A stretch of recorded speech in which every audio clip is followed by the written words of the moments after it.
What's going on, good people? Welcome to another episode of First Generational Wealth Builders, man.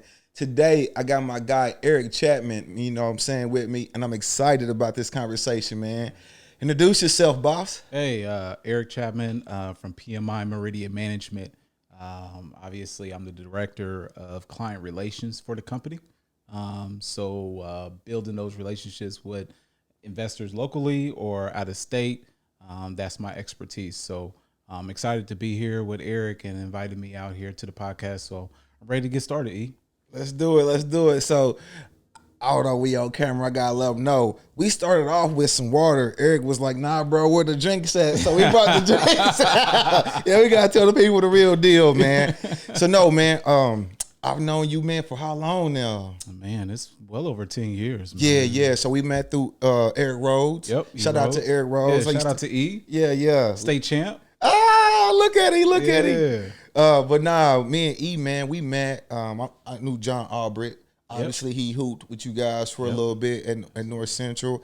And so that's how I met Erik down there in intramurals and stuff like that. Yeah. And stuff like that. And you know what I mean? We just kind of, so I started meeting a bunch of you guys, Sonny, you know what I'm saying? Jason Gardner, all those guys. JG. Yeah. Back in the day, you know what I mean? Y'all might know Jason Gardner from Arizona, hooping with Agent Zero and all those guys. Yeah, you know absolutely, man. Legend, man. Got his jersey hanging in the Raptors. So, there it is. There it is. Yeah.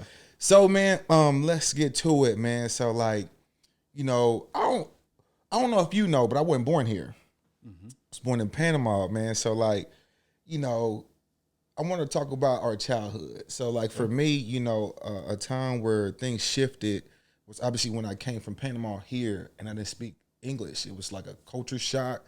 It was just me and my mom. And so, like, for me, that has had a long-lasting effect in how I move and do things. Sometimes you don't recognize it until you're older. Yeah. So today I'm able to reflect on kind of like just like my survival instincts as I kind of maneuver through life, just with a sense of urgency.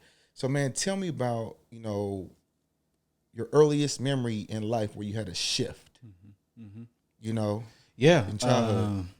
So I would say it probably happened around third grade for me. Okay. Came home to an empty house for the most part, and getting off the bus, and I thought we got robbed, and I immediately called my mom, and she came home, and she was like, "Nah, we didn't get robbed, but we gonna be all right." And that was around the time that my father left. We didn't even know, that was even going to happen. But obviously, moms know, they know what's going on inside, and she already knew how to even protect from that moment on. And so that was definitely life changing. It's something that I will never forget. Man. And it was just me and her from the very, from that moment on. That was definitely a big moment because I was still young enough to still needing a father figure around that time. But I was very, very blessed to have some really strong friends of mine that were in the same neighborhood as me, that their fathers were just there. And they were great examples for me as growing up, even in the neighborhood. And then, I don't know, my mother was really heavily in the church, and she was, stayed in there, man. Tuesday, Wednesday, Thursday, Saturday, Sunday. I remember that rotation for years. And that's how it was for me. So early on with my friends, as far as their fathers being there for me and then being involved in church. So I had other men in the church that always kind of took me underneath they wing and, just kind of wanted to show me, as I continue to grow up, like there's just certain things that you as a young man should be doing or things that you need to be considering as you continue to grow up and become a man. So Got you. That's a tough one, boss. Yeah, man. Are you in any type of contact with your father? You know what?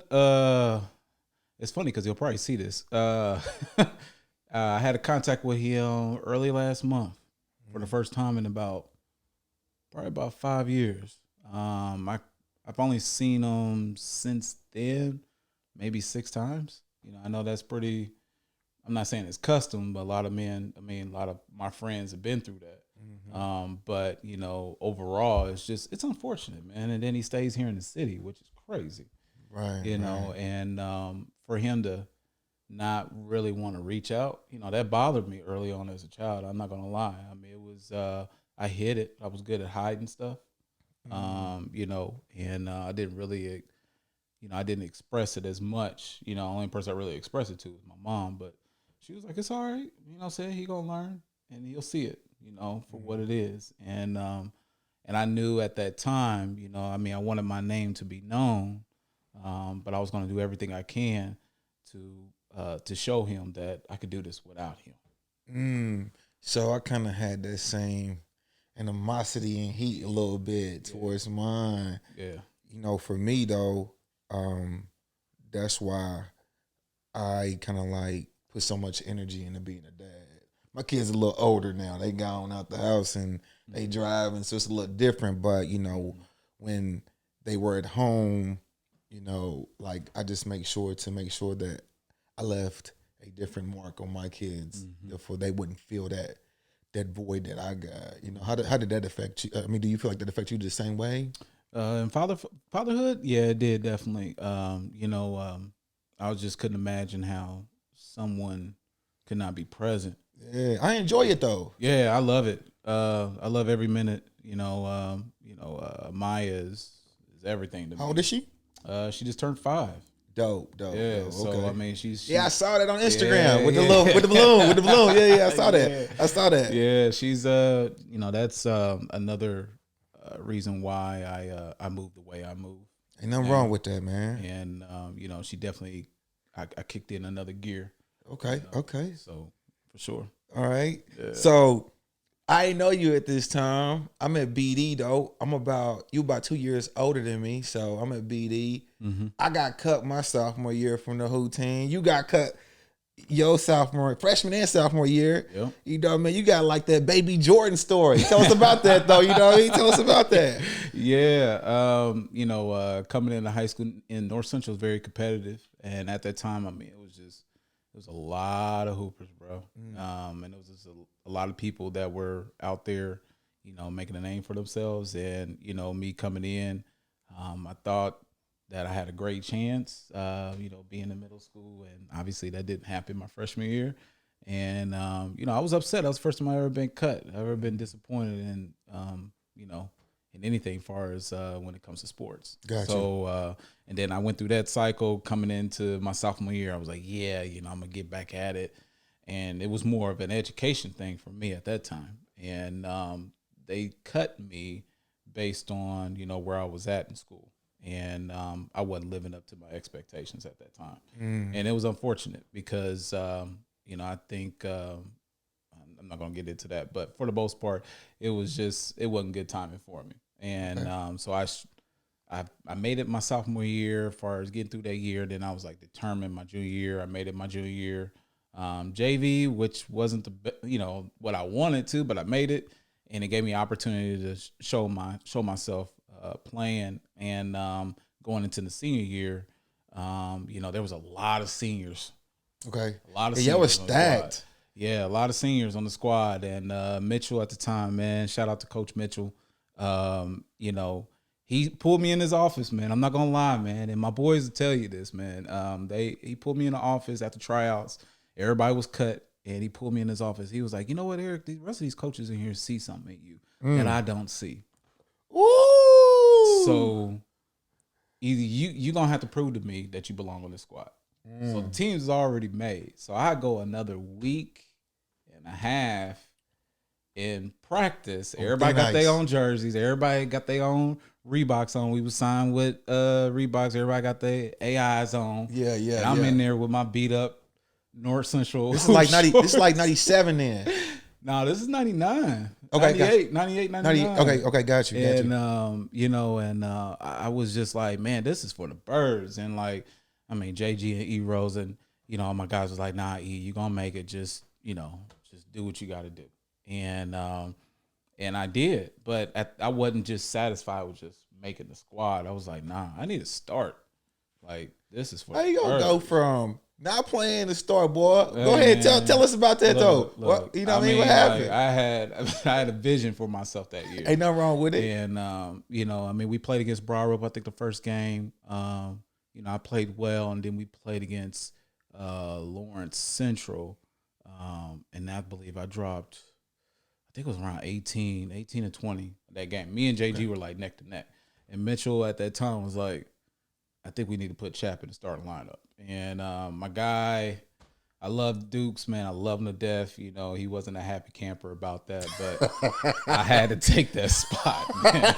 I had to. And the rest was history, man. And, you know, end up playing that whole entire year. But it was still a learning curve for me because Mitchell was that top dog, man. We used to call him the Black Bobby Knight, you know, and he didn't play no games. And a lot of coaches can't do anything what he was doing to us back then. I mean, he ran us to death. But outside of that, I mean, it led to me being more of a leader on the team, and I got a state championship. We got a state championship out of it, man. Yeah. And you know, I mean, he pushed me to my limits. I would definitely say that.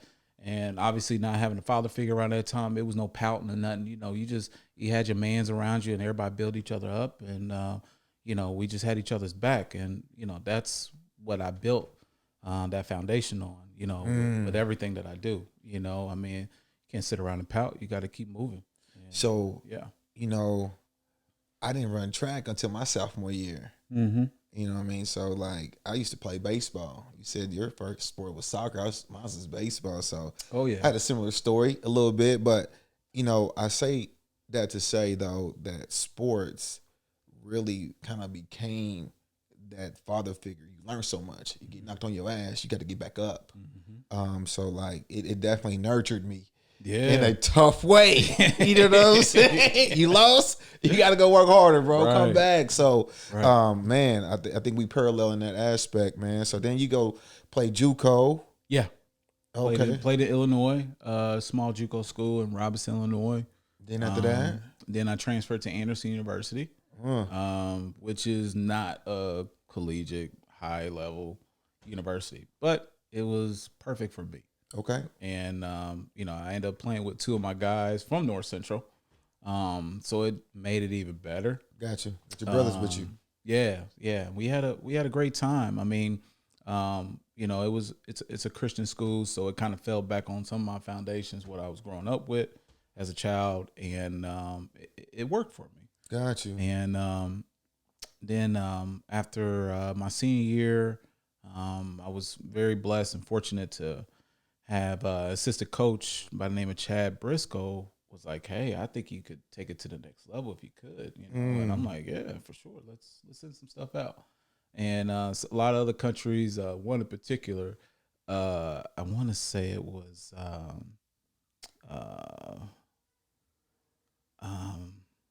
think it was Copenhagen.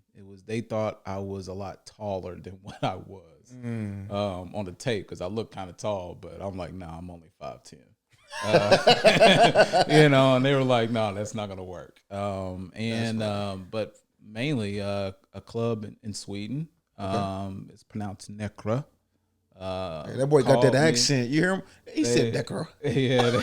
They called me and they loved everything about me, and I was actually their first American player that they've had in like the last 5 years. And there's a really reason behind that, but I don't think I'm gonna get into that. It's all good. But, it's all good. But yeah, so they sent me a contract, man, and I was gone that summer. Oh man, cheers to that though. One time, man. You know what I mean? Yeah. Cheers. You got us in here drinking. Yeah. You know what I mean? So cheers. Just a little bit. Yeah. Got you. All right. So hoops is over. Yep. What's next? So yeah, coming back off that, you know, I wanted to do something a little bit in the community. Wanted to kind of give back and started doing a mentorship in IPS. Worked with a lot of high INHP children that needed some. What's INHP? So children that have like a behavior issue. Got you. They need some coping skills or somebody just to kind of have a mentor, a go-to person in the school. Was that like your major in college? It wasn't. Social work. I was a graphic design major. Okay. So coming out, you know, I mean, that wasn't really what I really wanted to do. I kind of the income changed on that, and that wasn't really it was still a passion, but I wanted to do something a little bit more hands on. I would say Gotcha. that. Depending, I mean, what I was doing overseas along with playing, that's how I kind of got myself in more of the mentoring role, and I wanted to get back here in India and do the same thing. And I was very fortunate and blessed to do something like that at School 42. And at that time, Dolores Sangster was the principal, and she asked me, she was like, "Hey, you got a degree?" I said, "Yeah." And she was like, "I need you full time. You're a strong black man. I need you in this building full time." I said, "Okay." And she ended up allowing me to be the dean of students at that school for a few years. And it kind of rolled over. Dr. White was over um, IPS at the time, and he would continue to like put small teams together and put people in certain different schools where they needed to be at. And 42 was on its way up, and I switched over to a couple of different schools, 99, 98, and I finished up at School 42, which probably is the most challenging school I've ever been a part of at that time. And they needed a lot of help. And, I think I suspended 27 kids the first day I got over there. Oh, you was delivering bad news. Yeah, I was delivering bad news, man. And then I had parents all up on me as well, man. and it was a bad situation. I mean, it was good, but it was a bad situation. Oh, I get it. But you gotta set the tone, and I'm all about setting the tone. And if it's disrupting and creating a ripple effect, let me create that. And it can be a little aggravating at first, but once that portion is over, now we understand where we at. Now you can meet me where I at. Now we can grow. So that's where, that was always my take in pursuing and building those relationships, bringing those community relationships in for the school, bringing those resources in for the school as well, even for the families. Because school is the food alone. Children really rely on that. No doubt. So that was very important to me at the time, and that's something that I'm still passionate about to this day. So that took off, but it was time for me to leave. I mean, it was. Why you say it's time for you to leave? I wanted more. When you say you want more, like what are you going through that triggers? This is not for me. I need to reach another level. It was just there was no growth. It was room to grow, but it was only to a certain level, and I wasn't satisfied just being content. Got you. So when you say content, that could be like the challenge at work. Yeah. Or is it financial? Financially, and I would say financially is probably number one. Okay. And then being stuck in the day in and out operations of it all. That I applaud teachers. Me too. I really do. Especially during these times. Man, I really do. And it just got to a point where I was just looking around. I was like, man, this is not it for me, And it's just unfortunate, but I was like, this is not going to cut it for me. I want more. And I start looking at different opportunities. So how does real estate come into all of this? Like, or property management come into all of this? Right. So I had a friend that introduced me to property management at that time and said that, instead of you dealing with kids, just dealing with adults. And and I was like, okay, that's pretty easy. Makes sense though. It makes sense. And and I started looking at different opportunities, and I took an assistant management role on the west side at a community, a townhome community, and end up was the best and the worst thing for me because it was quick, and with this industry, a lot of people, they just flip around and hop from property to property, and, I see it. and they take their friends with them. They get cool with a couple people, and then if they're a manager, they go get a job and they take their people. It's with cliquish. Them. It's very cliquish, and and I understand that, but that's not something I wanted to do. I just wanted to create my own lane with it and educate myself along the route. And I knew what my end goal was to have something that I can have for myself and I can grow for myself. But ownership? Some type of ownership, correct. And but I know that it's a journey, and I got to get there by maybe just working with this company, and that was multifamily. I had opportunity to lead that particular position and jump into residential. So that position right there was just a property manager at an apartment building. Correct. Gotcha. Yeah. And man, there's something to take away from that though, because there's a lot of people out there with aspirations to own their own restaurants, but they never worked at a restaurant. I think it's very important to work the front lines at a restaurant. Absolutely. And work, be the host, be the server, be the bartender, be the cook. If you have that license or culinary skill, whatever. Skills. Yeah. But I say that to say just because like you actually get to understand, how it's all put together and ran. And, so many of us want to just own, but we're not willing to actually like do our due diligence and really gain the experience and understand every aspect of the business, the front lines, the mid-level management, the executive level, and then the ownership piece. As there's different levels to it. Right. So no, I commend you for taking that path, man. Keep going. I'm sorry about that. No. You're probably so.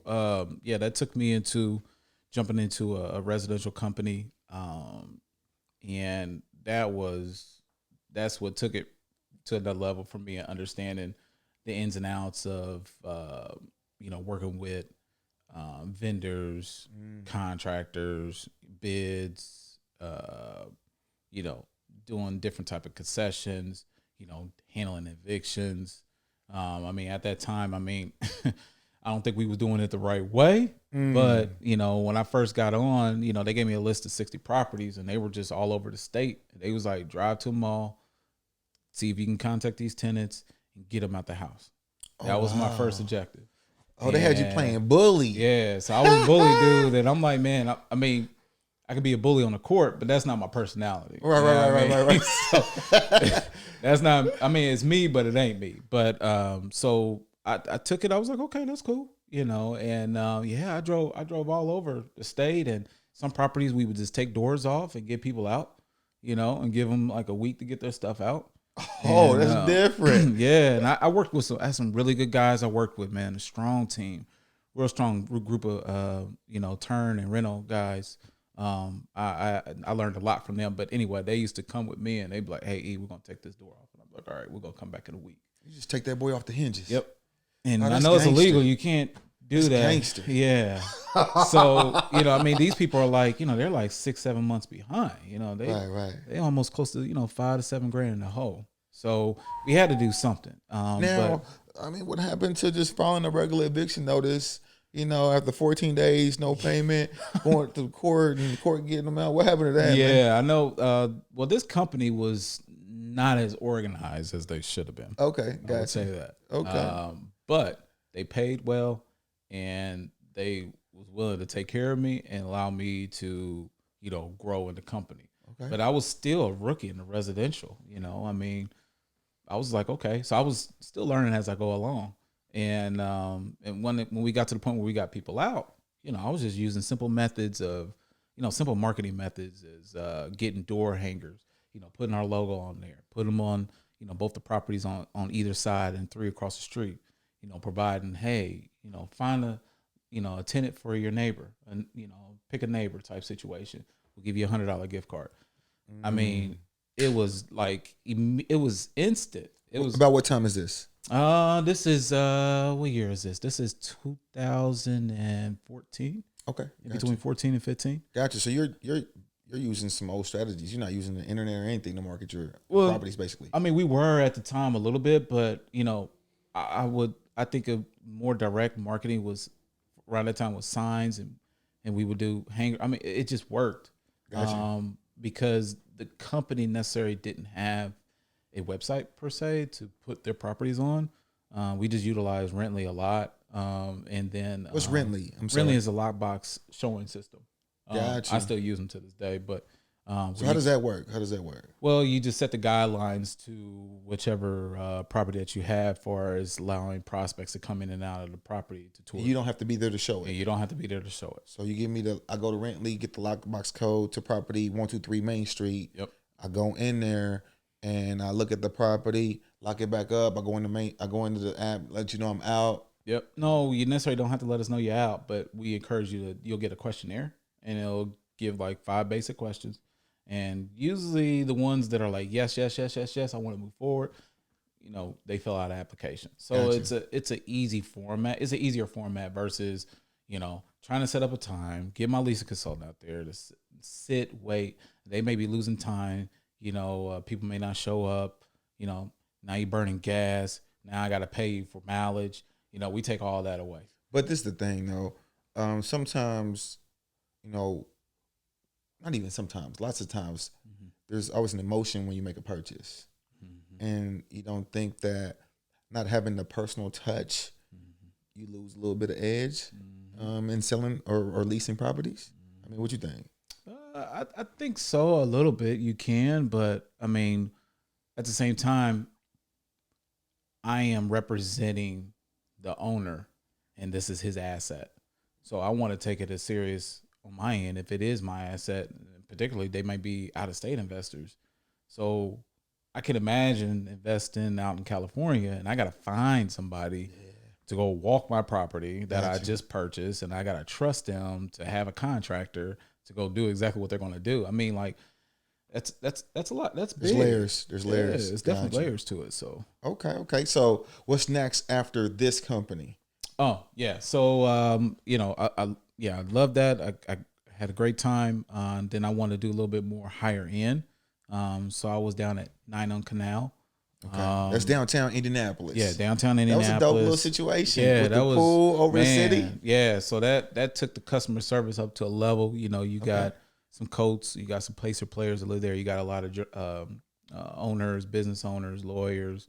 Anything that you could think of, residents that live in there. So the expectations are a lot greater versus dealing with properties out for 42nd Midhofer.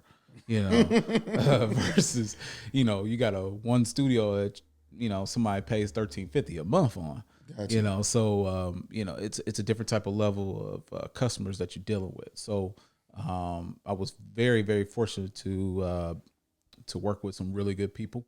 And one particular person, Brock, really brought in the marketing side out of me. And I really kind of learned. I learned a lot from him. So let's dig into that, man. Yeah. So, all right. So as I'm listening to you, you're going from managing properties, like for somebody like myself, managing my rental properties, but I got some idiots. I need you to get them out. Boom.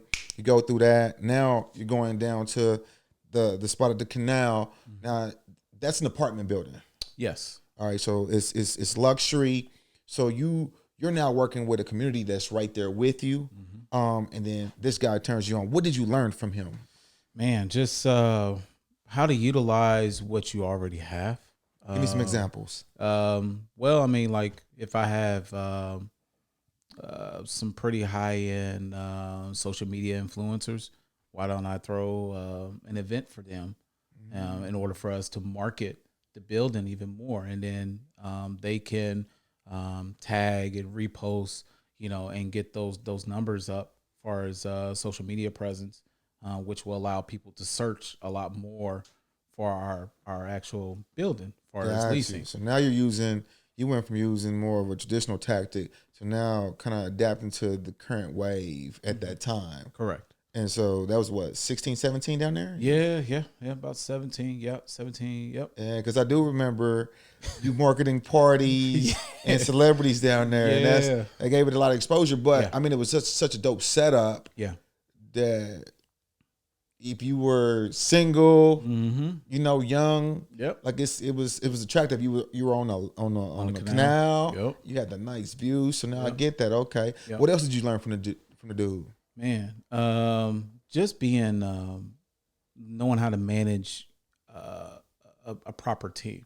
If you're handling different type of behaviors, how to bring out those positives, not necessarily focus on the negatives, and to everybody really being on the same page moving forward and understanding what our purpose is and what is each one has their own lane that they have to truly kind of stay in. Because in this realm, I mean, people get jealous and you got different type of commissions. At the time I had a consultant that was, she probably made close to almost $5,000 every month, and then I got another one that only made 12. And we're pointing out things. Hey, there's a reason why you're only getting that much, you know. So let's focus on the positives and how we can actually push you even more, and how, you know, are you willing to work at it, you know, and not necessarily focusing on the negative. I mean, it's easy to, you know, it's easy to do that, but we really try to bring out more of the positive in each person, and then we will collectively work with each other, and then we will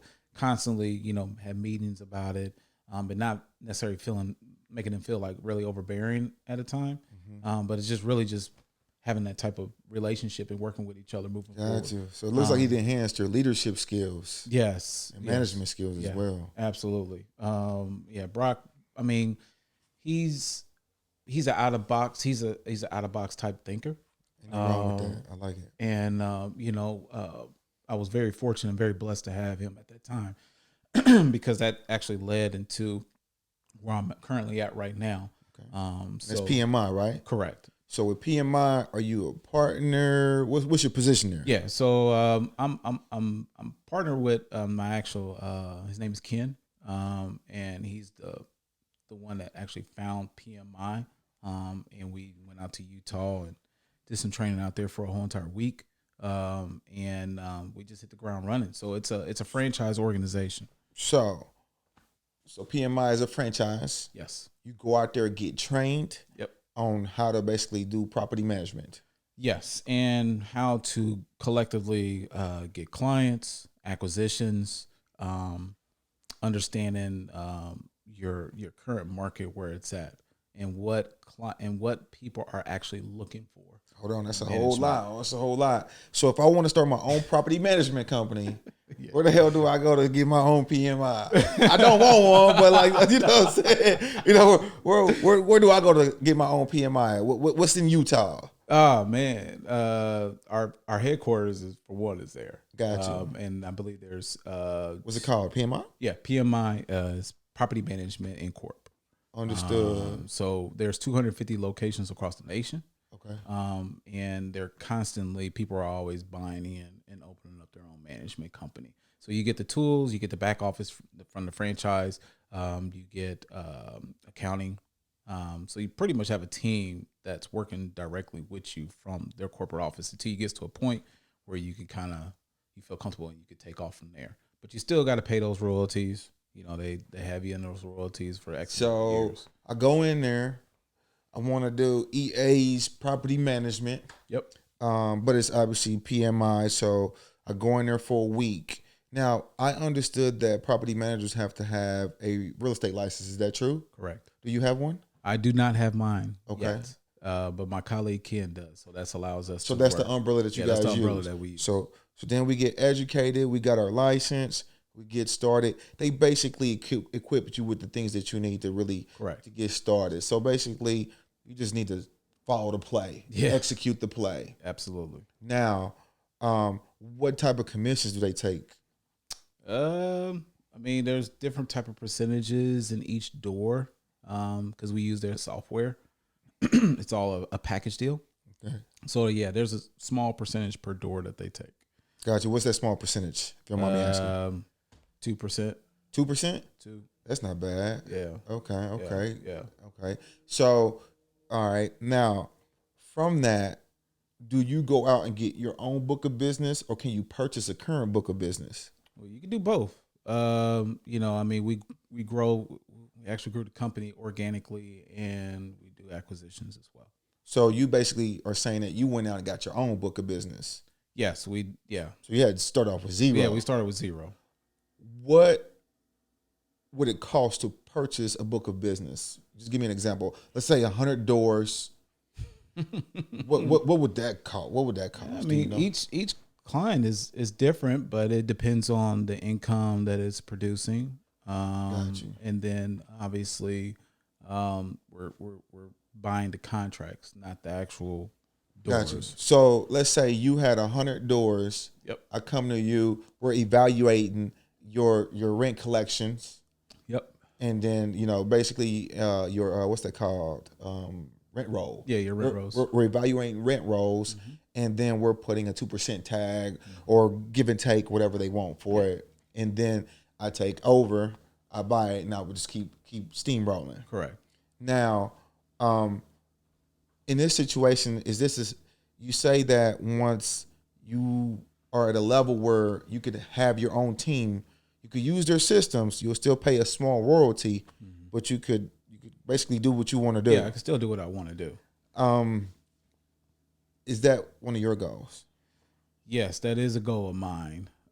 Is to develop the company where we have the formula where we could do the same thing in Cincinnati, do the same thing in Tampa, because it's a lot of people don't want to do what I'm doing. So what do you mean by they don't want to do what you're doing? They don't want to. Nobody likes to do any management.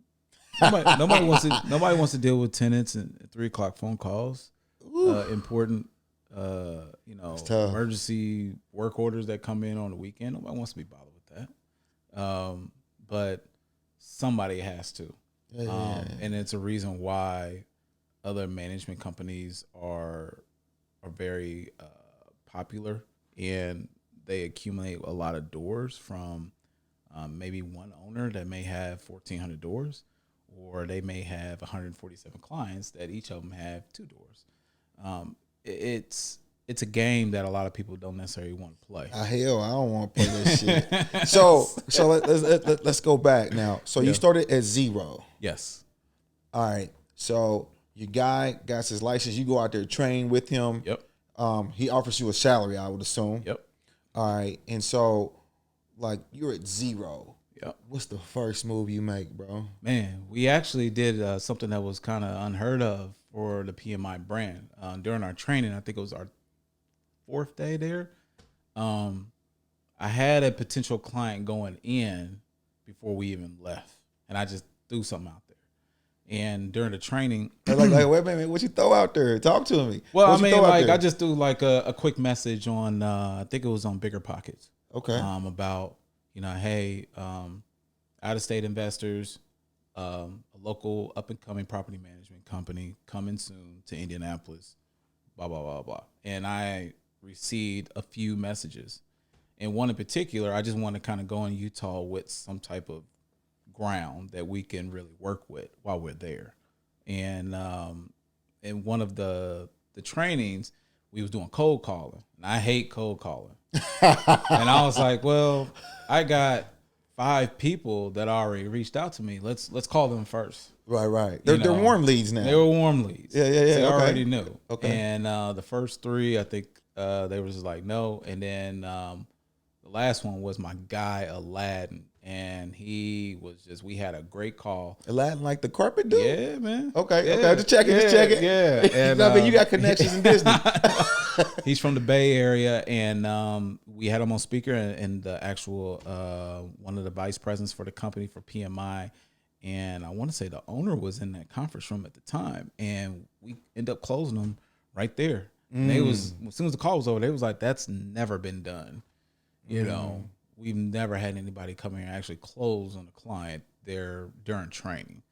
So me and Ken kind of knew that we had something special, and they looked at us a lot differently because we had the mix of what you would need in order for a management company to build and sustain itself. What's that mix?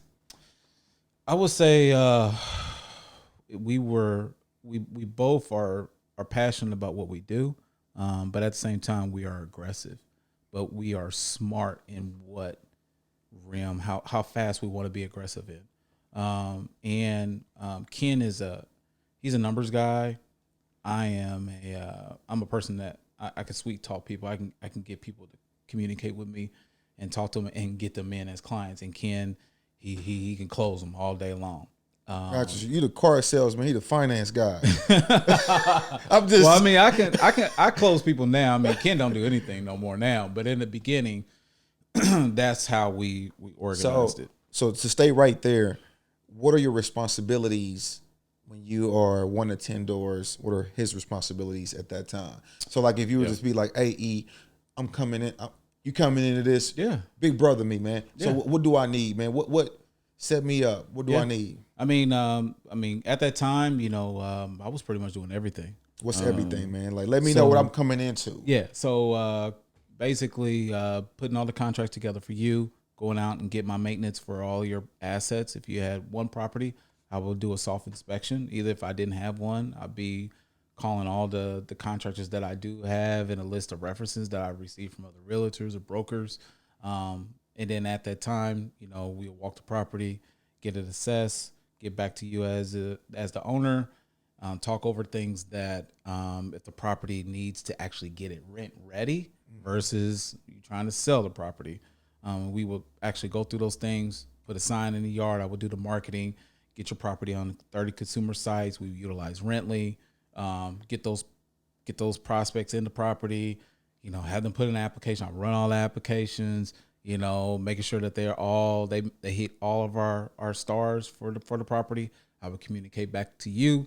Hey, E, we got somebody lined up. Are you okay? We're moving forward. You say yes or no. Get the lease, get it out. I will get cleaners out there. Landscape needs to be done. I do all the landscaping. And then once the tenant's set in place, they move in. Then we just take our commissions from it, and then our 8%, at the time it was 10%, will roll over as far as management. So I was a one-stop shop. I would say that Ken he's a silent partner. He likes to look at how we can actually grow the business more from an acquisition standpoint, and I will go out looking for those acquisitions as well and looking for clients. Gotcha. He's working more on the business than in the business. Correct. Understood. Got you. How has Ken empowered you? Coming from the last property where you learned a lot. Yeah. Coming here, how has he empowered you to kind of gain the success that you currently have? You know what? He's given me kind of free range, and he trusts me. I would definitely say that. This is not a corporate situation. Mm-hmm. This is something that he's like, man, I had to outbeat 74 people that interviewed for this position. Got you. So you had to interview for this job. I had 4 interviews. Understood. I had 4 interviews, and I had to outbeat all those people. I had no idea that it was even that many. Okay. Okay. And he saw something in me, and we have a lot of similar upbringing. We have a lot of similar understanding to life and how business should be ran. And I think that's where when we went out to Utah, that changed everything because, we never really met. And then we go out for a week and we stand in an Airbnb and all we doing is strategizing, coming up with different ideas and how we're going to come back to this market and take over. And that was probably the most powerful thing that he could have given me was an opportunity to allow me to build and develop something that can, that will be probably the number 1 management company in Indianapolis. Got you. How many properties do you manage right now? Let's see here. I have residential as of today, 342 doors. I have in commercial, I have 2 commercial buildings out in Greenwood. We manage multifamily. I have close to about 700 units. Gotcha. On top of the 300? Yes, that's on top of the 300. And then we have HOAs too. So we manage about 30 HOA communities. So HOA meaning homeowners associations, gotcha. Condos downtown on the outskirts of Westfield, Carmel, Pike Township, Washington Township. So a total of amount of doors overall for our company is 6,000. Oh man! Cheers, bro. We gotta get another drink today. My cup empty, but that's nice right there. Yeah. You empty too, bro? Nah, I'm good. I'm good, E. Cheers, bro. E. That's nice. 6,000 doors. He charging about 10%. Well, we down to 8% now, E. Okay, all right. That might be a little. That might be something you might. All right, so that's a good move. I'll take the mic for a little bit. So when I was getting properties, everybody was just typically around the 10% mark. You know what I mean? Right. And so what I did was when I had my first 5, I paid the 10% and I stated, hey, can I do this? Every 5 properties, can I take down 1% until I get to 5? Right. Because by then I'll be at 20, 25. So you're good, bro. And so he agreed. And then once I got to about 10, I'm rehabbing all my properties completely for the most part. So I don't have a lot of repairs. Right. But I had a summer where I had to replace 4 ACs. So that stung, bro. And then some ACs, you got to do the furnace and coil too, just because of the new stuff. So, man, that hurt me for about $18,000. So then I came back and I asked, hey, repairs over $150. Can you call me? That for my guys can do it first, and then you go. Because obviously you guys add a percentage to it. Yep. And so that's really where you make your money at. Yeah. You know what I mean? So he gave me that deal. Today I pay 7%. I'm working on. I'm about 6, but I sold some property, so that's why I'm not at 7%. I mean 6%. We do something very similar. Okay. So Tell me about what you do, bro. Like so we if talking you- to the people. So if you're, if you're accumulating, if you got 10 or more doors, obviously there's negotiations on the management fee, and then obviously the reserve account. What's the reserve account? Usually the minimum is 500 per door. But when it comes to you're going over 10 to 15 doors, you're down to 250. Gotcha. And then there's some other negotiations as far as you said 150 for him to call you if it goes above. Yeah, that's customized, bro. Usually it's 250 for us. Okay. I don't care if it's 251. You're going to get a call. Okay. From us. But we have a different package plans, and there's some other things that we negotiate within our contract. Okay. Especially for my multifamily people, there's a couple things we negotiate on. Got you. So I got a couple questions, man. So I think that if I wanted to do this, my first avenue would be finding landlords like myself and pursuing them. So why should I select your company versus the next company? We're going to pick up the phone and you're going to get responses back. I think that's probably the number one thing that other management companies just kind of fail to do, because they grow so quickly, or they grow and then they start losing those relationship pieces from their clients, because they're focused on growing, not necessarily the customer base. Got you. So I'm gonna talk to you like if we were in the interview. Right. Everybody could say this shit, but what are you doing to make sure that I maintain a high ROI in my investments? Well, you're going to get somebody that's going to check up on your property. First and foremost, we do inspections on the property every 6 months. I don't care what it is. What do you inspect? Well, for us to come into the property, we would, because a lot of tenants don't allow people to come in. We'll say, hey, we have to come in and change smoke detectors, or change your air filter. For us to see exactly how these tenants are truly living in your asset.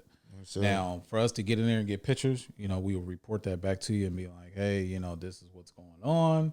Or like, man, you got a great tenant set in place, Gotcha. Now that gives us a little leverage on how we can move forward when we're coming at a renewal. And a lot of times I try to offer small incentives for our tenants. So if you came over to me, say if you left your management company, you come over to me and your tenants are great and they love the current management company. Now you got another new management company. So the difficulty is, I'm used to the current management company. Yes, you guys, I have no idea. So a lot of times the icebreaker for me is offering, a small incentive. We'll send them a thank you card or a small gift card, or it could be a small bottle of wine. Just let them know, hey, this is a new management company. We appreciate you as a tenant, and we want to continue to appreciate you. And those are quiet icebreakers. A lot of times I just go out and visit the property.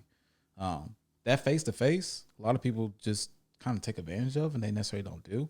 They just acquire the doors, be like, okay, let's keep it going, and never go out, introduce yourself, none of that. A lot of tenants, they just appreciate that. And then that's where that relationship comes in, and then I can continue to keep them in there for X amount of years, and then we try to strategize as well when it comes to if you do have a bad tenant, how we can get them out, because COVID is just taking, it's tearing things up. And, we try to be very creative getting tenants out. I've had tell me about a way with that, because, yeah, eviction laws are different with COVID. Yeah. I've been blessed all 19 tenants have paid their mortgage. And that's a blessing. That's a cheers right there. Man, hey, there it is. Boom. There's another reason. Telling you. Hey, he got me drinking midday. It's like 4 o'clock somewhere. All right. Hey, it's all good. Goodness. My mentor going to be like, man, I didn't know this was part of the podcast. But it's all good. I'm sorry, man.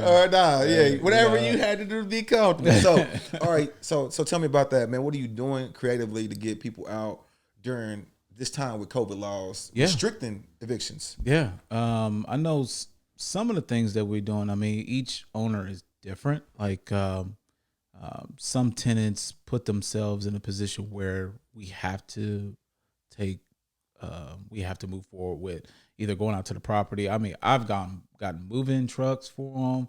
I got storage units for them to get them out. I mean, I can't take doors off and put them out. I was just going to ask you that next. I'm like, my guy's still taking hinges off? I can't do none of that. But a lot of times we just try to do a paper trail. That's the biggest thing for us. And especially if it's a tenant that has created a lot of trash at the property and the city comes out, that's a lease. That's a portion of the lease that is you can terminate the contract. Breach that. Yeah. And I can send a 30-day notice out for them to vacate the property. Gotcha. If they do try to fight that, I mean, we can still file and we can still go to court. I have 2 great attorneys that represent us. And, I mean, we've had to get some out, and some I've just been like, hey, there's no penalty. We can get you out the property. We won't file anything against you. But a lot of times, these are conversations I have with the owners previously. I do not do anything to a property without communicating to the owner first. Now, I would say that's a little bit over the top. I would appreciate that as a landlord. Yeah. Got you. All right. So 6,000 doors is extremely aggressive. What is the goal for PMI here in the next year? Well, I mean, we want to develop more of a foundation in the real estate realm. Maybe offers him more of a brokerage services. You say that. Give me some details for somebody listening. You tell me brokerage. It sounds like you are a real estate firm with agents. Right. So we currently have 2 agents on our team. Okay. So we want to break into that ground where we can really truly make ourselves a one-stop shop. So our clients they need help finding properties. We can offer that services through our brokerage or through our agents. And then we can close the properties and have our own title company in the office as well. And then we just manage it as well moving forward. So as I'm reading that, I'm basically understanding that you put 2 agents, you've attached 2 agents to your agency to scout for properties for your investors. Correct. Now, with a market that's so hot, and having to pay agent fees, have you ever considered maybe going a route where you start actually going for off-market properties for your yeah. Okay. We have. I mean, I work with some pretty good realtors that are investor friendly. Okay. For a lot of my clients. Okay.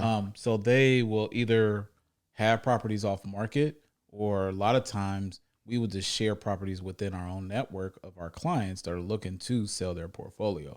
So we'll communicate with other owners. You hit me with a couple of those. Yeah. Yeah. Got you. Yeah. Got you. Okay. You building your own ecosystem. I like it. Yeah. But you was telling me about the ultimate goal. You got 2 agents. You want to bring more agents in. Yes. And develop our more of a construction standpoint along with the agents and offer for us to represent our clients and to handle all the rehab, all the construction from internally from our company. But the bigger objective, I mean, like I told you earlier, we want to get our formula together as far as being able to branch out to another state. I would say probably the number 1 state we'll probably branch out to is Cincinnati. Why Cincinnati? Why Ohio? I mean, they have a lot of HOAs as well. And it's similar to the Indy market. And there is not as many PMs out there, as it should be. Because that's just basically on our research. Now, Florida. Wait a minute. Yeah. Is that some shit I could research? Yeah, it is something you could definitely research. How would I research how many property management companies are in Houston, Texas? Well, it's a pretty easy Google search. I mean, for me,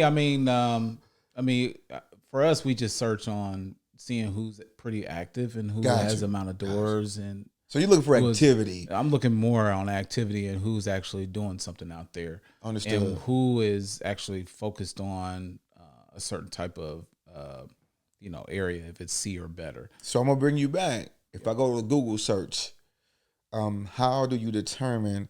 Because you could get 1 million searches, right? Yeah. Let's say you get 1,000 property management companies. How do you filter those who are active? How are you able to see how many properties they're managing? Well, we go out to reviews is the biggest thing. You can Google my company and you'll see a lot of good reviews. Everybody's probably got one bad apple out the bunch. That's cool, but I heard that shameless plug. I like it though. I like it. I like it. I mean, nobody's perfect. And, I got it. We're on ongoing. We're learning as we go. But we do not make the same mistakes twice. I got a guy that could really help you guys after the podcast. Let me remind me because, baby, he does Google reviews. Okay. So you pay, I want to say about $200 a month, and they have it automated. Therefore, I could literally send you a link right now and be like, man, let me know how your experience was at Sandcastle Investment Group, at her hair company or any of my companies. And so what happens is you get a email and you get a text message. Okay. And then when you get on there, it basically ask you one question. If you can, let us know how your service was or the product. And then it gives you Google. So it gives you like a bold green Google. Hit that and go, and it's going to go straight to Google. It'll go straight on your Facebook too. Nice. Now, if you didn't have a pleasant experience with the product and or service, let us know, and it's red. So you hit that, but guess what? When they hit that, the review actually comes to you. Oh wow, yeah, I like that. So it doesn't go onto the platform. And allows you to rectify it and turn that negative into a positive. Yeah, I like that. So his name is JR, but I'll link you up with him. Okay. I apologize that I can't get the information out to the podcast. I can't remember, but I think there's something that can expedite the amount of reviews that you get. Yeah, and we definitely want to maintain on that 4.0 and better, or 4 stars and better, Yeah. We got reviews on Bigger Pockets. I'm on Thumbtack as well. I don't know if you're familiar with Thumbtack. I'm not. What's Thumbtack? It's just another marketing outlet far as finding contractors, property managers, any type of service for real estate. Gotcha. You can go on there and say, hey, I need a roofer, and they pay for those leads. So I paid for Thumbtack leads to come in. And I just got one lead today and I closed her, and I got a duplex off of one Thumbtack lead, which would pay for the month's subscription. So I'm constantly getting those leads, but some of them are people just searching. They might just be like, hey, I'm trying to find something. And then you give them the answer and you never hear back from them. So Thumbtack is a really good source to use. If it's something that you might be looking for something for specifically. Like what specifically? For me, I use it. People that are looking for management, or you need somebody to do flooring or HVAC tech. That's where they would be at. And so basically, I'm looking for a contractor. Yeah, I go to Thumbtack to find a contractor. You're placing yourself there because you know that person needs management. Absolutely. Yep. And then they'll just write me and they'll give a little form of what they have, if it's multifamily, single family, square footage and amount of income that it produces, so I can do my numbers real quick, and then I can just reach out to them. We get on a call, and it works. We've been using it for probably about 1.5 years now. Got you. Do you know your KPIs on that? I can't say or percentage that I do. of conversion. Probably his conversion is about 50-50, because there's a lot of people that are just get on there and just they browsing, forget, and then they forget to check their messages. So then Thumbtack will refund my my account for that lead. Got you, but 50% is still a great head. Oh yeah, for sure. Great I head. mean, And if you like said that one lead pays for itself, oh yeah, that's good. yeah, it pays for itself. Yeah. So I average about I mean, right now since it's hot, it's peak season. For us to go through it, I probably about 2 to 3 leads a month just off So the what do thumb you tech. think like about services like the advisor, Angie's List, and things like that? Like, you know what I mean? I mean, Are those relevant anymore? I mean, I don't use them. I think for a contractor, yes. Yeah, they get all kind of jobs and charge. I ain't gonna say my brother's name, but I know you out there getting it, bro. Boaz. Man, I'm telling you, He's eating. my boy Jason eating right now. I don't necessarily use that. Got you. I was just seeing if you benefited from it as a property manager. Yeah, nah, we haven't really benefited from property management standpoint from Angie's List or anything like that. But we grow. I mean, as far as leads go, it comes directly from our clients. That's the biggest growth because we're doing good service for them. We're bringing value to them, and then they want to share it, or they are part of a group of Investors. a group of investors or 10x, groups, and they all want to invest in Indy, and they want to do the same bird strategy, and they're all looking for the same thing. So if it's one client that we have out of that group, then they're going to share it to everybody, and then they all come on board. Man, let's segue into that because I see you working the hell out of Facebook. A little bit. Like, you laughing because it's true. So, man, like, tell me how you're using Facebook to grow your investor pool. They see the activity first and foremost. What activity? Of us posting new properties, or construction work that we're doing, or bids that we might have taken on. So you're posting everything that you're doing. Oh, everything that I can possibly do pertaining to management. Hey man, you don't want to give me no credit, but I'm gonna take some credit because I be in this inbox like, man, post everything you do. Post everything you do. He be in my ear about that for sure. If I don't see it, you ain't done it. You know what I mean? Like, right. So but absolutely. But nah, keep going though. So tell me how that's going for you and what you're doing to build your business through that, because I see you heavily active. Yeah. Anybody who I go to check them out, I'd be like, Erik there. I'd be like, I'm gonna just like him, but I know that Erik gonna be like, man, send me lead first, but go ahead.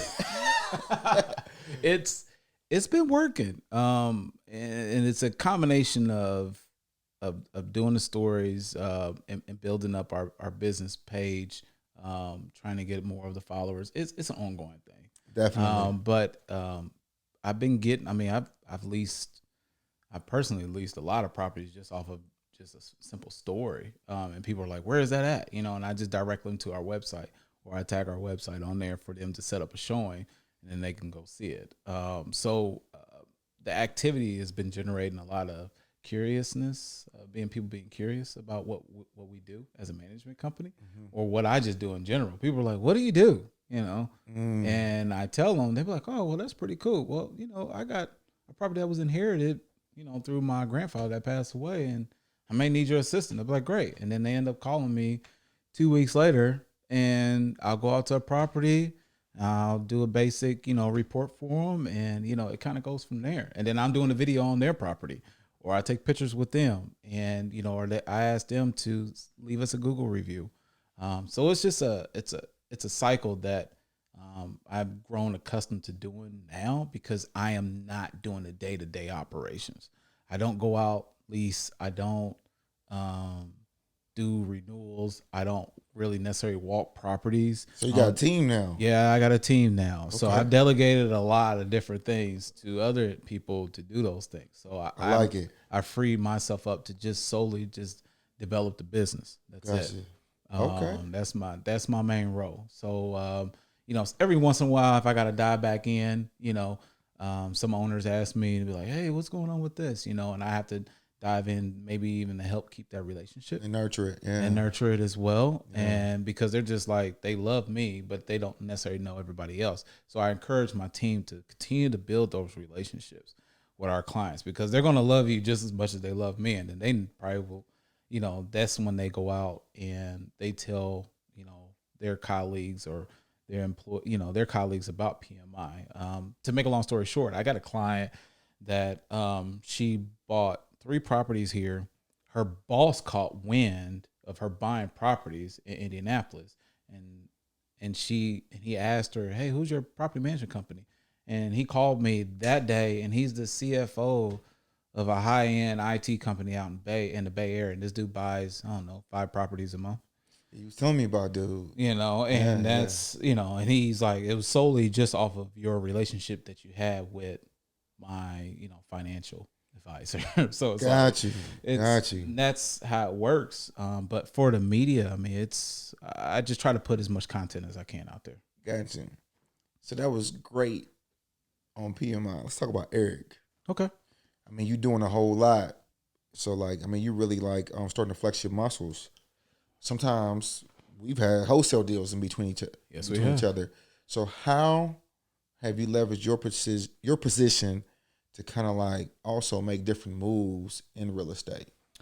I'm in a space where it makes sense because if it's a good deal, it's a good deal.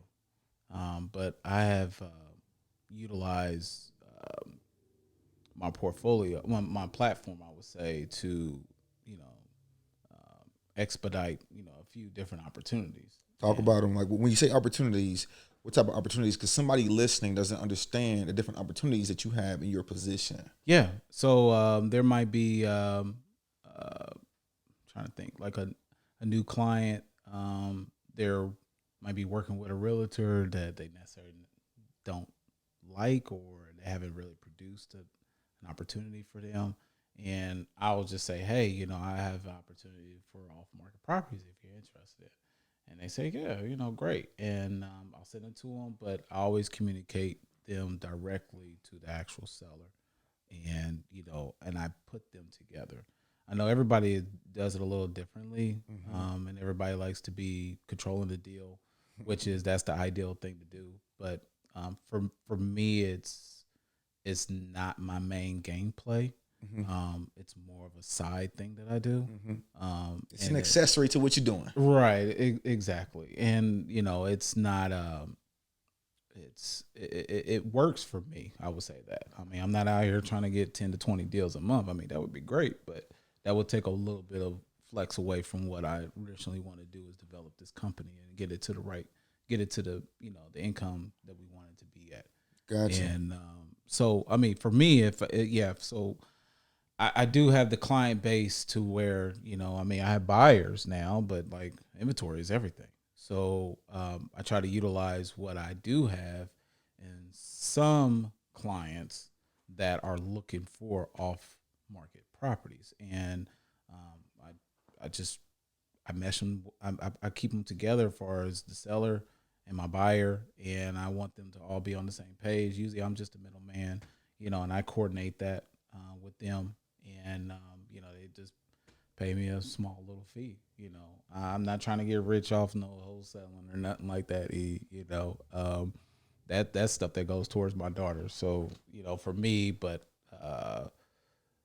I think once I get the company to a certain level, which I think I can, within a year's time, we have a pretty aggressive goal by the end of 2021.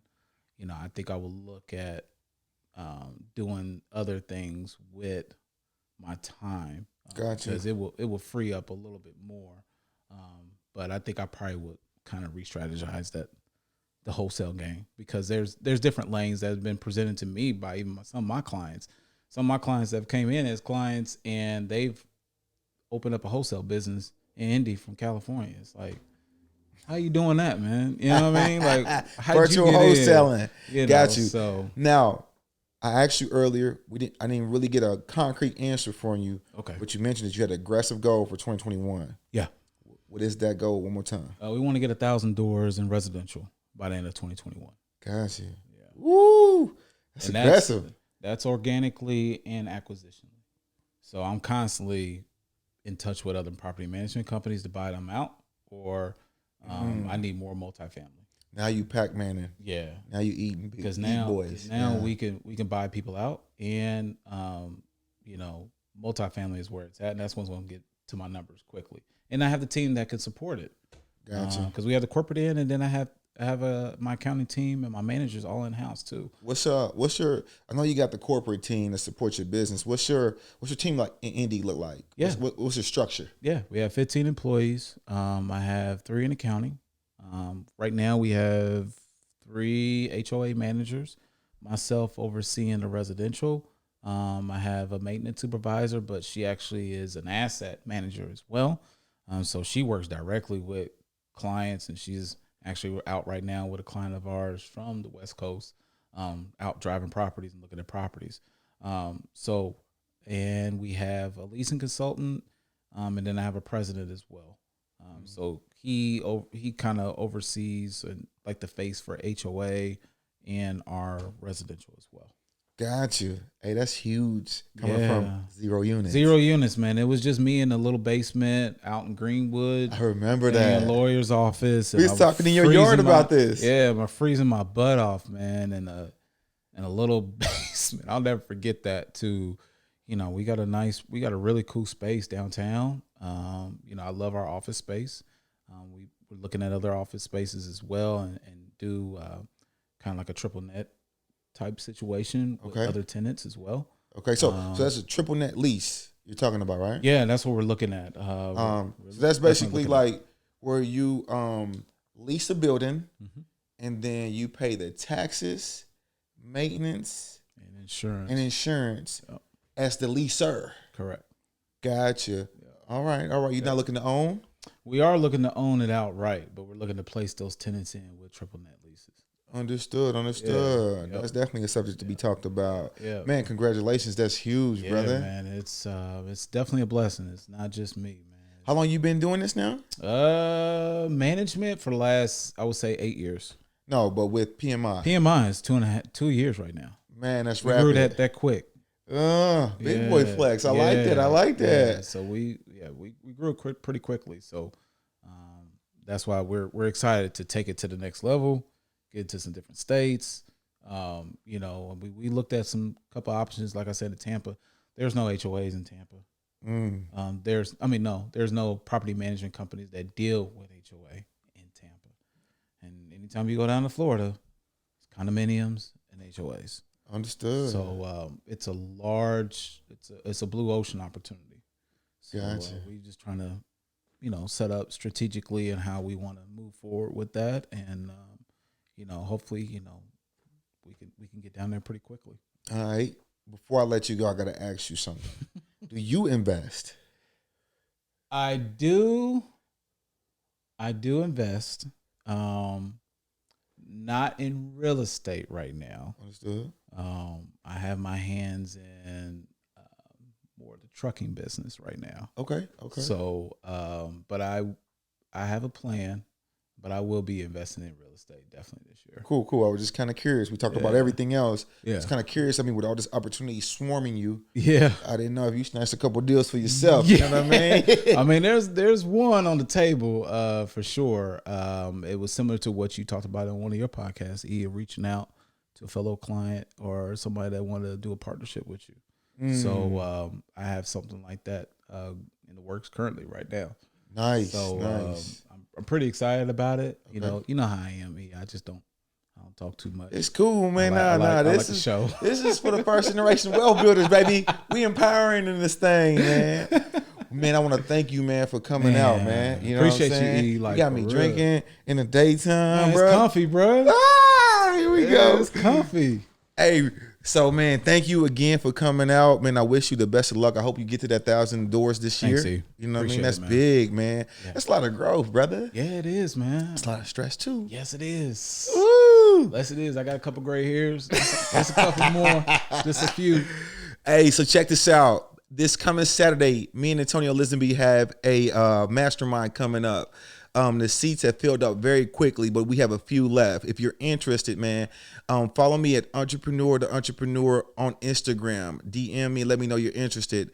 It is a one-day mastermind from 9 a.m. to 9 p.m. We'll be talking about wholesaling, flipping, We're going to be financing your first deal, depending on your situation. We're going to talk about credit.